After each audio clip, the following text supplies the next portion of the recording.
It was supposed to be just another tropical arrival.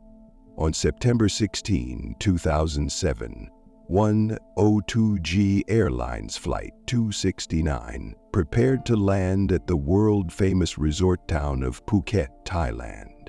The plane, a McDonnell Douglas MD-82, carried 130 people. Holidaymakers, locals, tourists, all eager for a break in paradise. But paradise that day was cloaked in a brewing storm. Heavy rain battered the airport. Fierce crosswinds howled across the runways. Gainability dropped to dangerous levels. The pilots faced a critical choice: attempt the landing or abort and try again. It was a choice that would define life and death for everyone aboard. Flight 269 was on final approach. The cockpit was tense. The weather was deteriorating rapidly. Torrential rain blurred the runway lights, and powerful gusts made the aircraft unstable.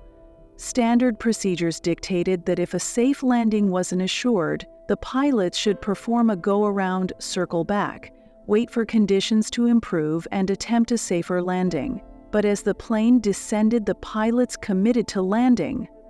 Despite the storm, despite the warnings, the wheels touched the runway, but too fast, too far down the slick, rain-soaked tarmac.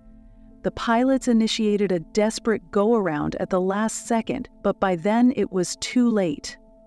The engine struggled to spool up. The aircraft skidded off the runway, broke through a perimeter fence, and smashed into a grassy embankment. The fuselage snapped in two. Fuel ignited instantly, engulfing the cabin in fire. What had begun as a tropical getaway became a nightmare of twisted metal, black smoke, and unbearable heat. Rescue workers rushed to the scene, battling flames and chaos. Survivors stumbled from the wreckage, burned and dazed. Others remained trapped inside, their escape routes blocked by fire and debris. In the end, 89 people lost their lives. Passengers from Thailand, the United Kingdom, France, Australia, and several other nations. Only 41 people survived, many with devastating injuries. The crash sent shockwaves through Thailand and the international aviation community. How could a routine landing at a major tourist airport end in such devastation? The investigation into Flight 2069 revealed a chilling story, not of one mistake, but a chain of failures. The pilots had ignored warnings about unsafe weather conditions. They had failed to follow proper go-round procedures. Cockpit voice recordings revealed poor communication, confusion, and a breakdown of discipline in the final moments. Moreover, there were deeper systemic issues: fatigue among pilots due to excessive working hours, lapses in safety oversight by One-Two-GO Airlines, inadequate training for emergencies. The airline faced international scrutiny with multiple investigations exposing dangerous practices that had gone unchecked. Flight 269 was not just a crash caused by a storm. It was a crash born from a storm of human error, corporate negligence, and ignored warnings.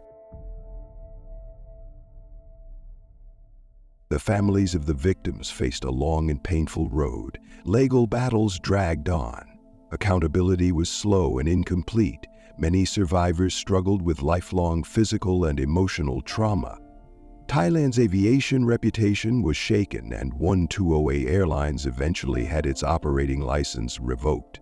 The crash forced reforms: stricter inspections, better pilot training standards, and greater international oversight of airlines operating in the region. But for those who lost loved ones, no reform could erase the scars. A memorial now stands in Phuket, honoring the 89 souls who never made it to their destination. The Phuket air crash teaches a bitter truth. Sometimes it's not the storm outside that is the deadliest, but the storm inside the cockpit: fear, pressure, confusion, and the failure to act decisively when the skies turn hostile. Flight 269's final moments are a tragic reminder that in aviation, courage isn't just pressing forward into the unknown. Sometimes true courage is knowing when to turn back, and that in every decision, even the smallest hesitation can carry the weight of countless lives.